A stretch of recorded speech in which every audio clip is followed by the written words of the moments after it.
ఇక పార్టీ శ్రేయస్సు దృష్ట్యా ఎమ్మెల్యేల ఆధ్వర్యంలో షష్ఠ షణ్ముఖ క్షేత్రాల యాత్రలు చేపట్టాలని డిప్యూటీ సీఎం పవన్ కళ్యాణ్ అన్నారు. పార్టీ శ్రేణులకు దైవానుగ్రహం కలిగేలా ఎమ్మెల్యేలకు విధి విధానాలను ప్రకటించారు. ఎమ్మెల్యేలు ఇలాంటి యాత్రల ఉద్దేశాన్ని నియోజకవర్గ ప్రజలకు, పార్టీ శ్రేణులకు తెలపాలని సూచించారు.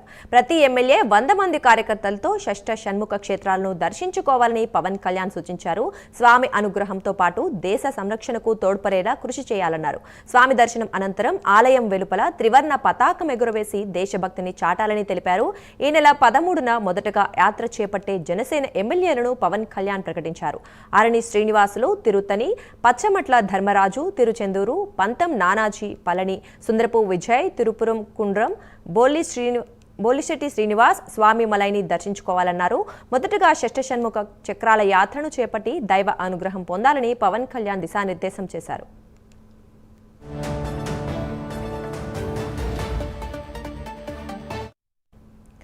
ఇదే విషయం గురించి మరింత సమాచారం మా కరెస్పాండెంట్ రవివర్మ అందిస్తారు.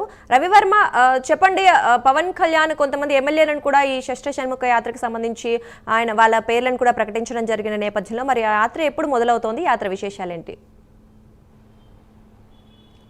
దుర్గా, ఏ కార్యక్రమం చేపట్టాలన్నా కూడా దైవ సంకల్పం ఉండాలి, అలాగే దైవ అనుగ్రహం, దైవ బలం కూడా ఉండాలి. అలాంటి కార్యక్రమం దైవ ఆశీస్సులు ఉన్నప్పుడే ఏ కార్యక్రమం కూడా చేపట్టే కార్యక్రమం విజయవంతమవుతుందని చెప్పేసి మన భక్తుల ప్రగాఢ విశ్వాసం, అలాగే పవన్ కళ్యాణ్ నమ్మిన సిద్ధాంతం కూడా. ఈ నేపథ్యంలోనే ఫిబ్రవరి 12 నుంచి 14 వరకు 3 రోజుల పాటు దక్షిణాది రాష్ట్రాల్లోని షష్ఠ షణ్ముఖ క్షేత్రాలయాలను సందర్శించి పూజలు నిర్వహించి స్వామి ఆశీస్సులు పొందినటువంటి పవన్ కళ్యాణ్ అదే తరహాలో పార్టీ కార్యకర్తలకు, అలాగే పార్టీ ఎమ్మెల్యేలకు కూడా దిశానిర్దేశం చేస్తున్నారు. ఈ నేపథ్యంలోనే ఈ నెల 13వ తేదీ నుంచి రేపు వచ్చే మొదటి మంగళవారంగా 6 మంది ఎమ్మెల్యేలను షష్ఠ షణ్ముఖ క్షేత్ర ఆలయాలకు సందర్శనకి వెళ్ళి స్వామి అనుగ్రహం పొందాలి అని చెప్పేసి దిశానిర్దేశం చేశారు. అదే కాకుండా మన దేశంలో విభిన్న మతాలు, విభిన్న సంస్కృతులు, విభిన్న సాంప్రదాయాలకు నిలయమైన భారతదేశం సుభిక్షమైన పాలన సాగించాలి. అలాగే ప్రధానమంత్రి నరేంద్ర మోడీకి దైవ సంకల్పం తోడు కావాలంటే ప్రజలు కూడా దైవభక్తిని పొందాలి. అలాగే పార్టీ సుభిక్షంగా కొనసాగాలంటే కూడా, పార్టీ అనుగ్రహం ఉండాలంటే కూడా స్వామి ఆశీస్సులు, దైవభక్తి పొందాలని చెప్పేసి దిశానిర్దేశం చేసినటువంటి పవన్ కళ్యాణ్ ఈ నెల 13వ తేదీన మొదటి మంగళవారం దాదాపు 6 మంది ఎమ్మెల్యేలకు దిశానిర్దేశం చేశారు. అలాగే తమిళనాడులోని తిరుత్తని, అలాగే తిరుచెందూరు, అలాగే తిరువనంతపురం, అలాగే స్వామిమలై, అలాగే ఇలాంటి ఆలయాలను అన్నింటినీ కూడా దర్శించి స్వామి అనుగ్రహం పొందాలని చెప్పేసి ఎమ్మెల్యేలకు సూచించారు. ప్రతి ఎమ్మెల్యే కూడా 100 మంది కార్యకర్తలను కూడా తీసుకెళ్ళి స్వామిని దర్శించుకొని పూజలు నిర్వహించి స్వామిని దర్శించుకొని అనుగ్రహం పొందిన పిదప ఆలయం నుంచి బయటకు రాగానే జాతీయ పతాకాన్ని ఎగరవేసి తమ సంఘీభావాన్ని చాటాల్సిన అవసరం ఉంది. ఎందుకంటే దేశంలో ప్రస్తుతం పాకిస్తాన్, భారతదేశం మధ్య జరుగుతున్నటువంటి యుద్ధ వాతావరణ నేపథ్యంలో భారతీయులంతా ఒక్కటే అనే భావాన్ని చాటాల్సిన అవసరం ఉంది.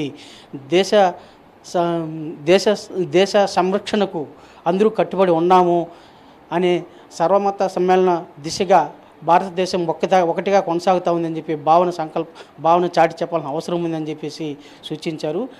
అలాగే ప్రతి ఎమ్మెల్యే కూడా షష్ఠ షణ్ముఖ క్షేత్ర ఆలయాన్ని సందర్శించి, అలాగే ఆ ఆలయం యాత్ర ఎందుకు చేపడుతున్నాము, వాటి యొక్క విధి విధానాలు కూడా ఆ నియోజకవర్గంలోని ప్రజలకు కూడా తెలపాల్సిన అవసరం ఉందని చెప్పేసి సూచించారు. ఆ దిశగా ఈ నెల 13వ తేదీ నుండి 6 మంది ఎమ్మెల్యేలతో మొదటి విడతగా షష్ఠ షణ్ముఖ క్షేత్ర యాత్ర ప్రారంభం అవుతూ ఉంది.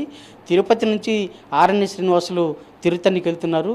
అలాగే తిరుచెందూరు నుంచి ఎమ్మెల్యే ధర్మరాజు ఎమ్మెల్యే తిరుచెందూరుకి వెళ్తున్నారు.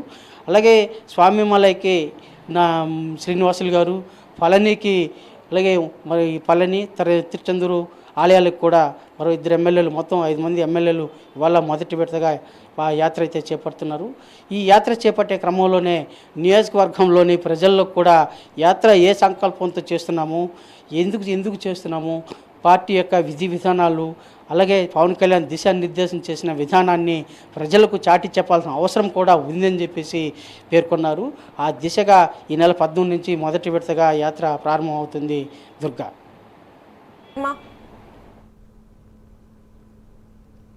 Right, thank you Ravi Varma.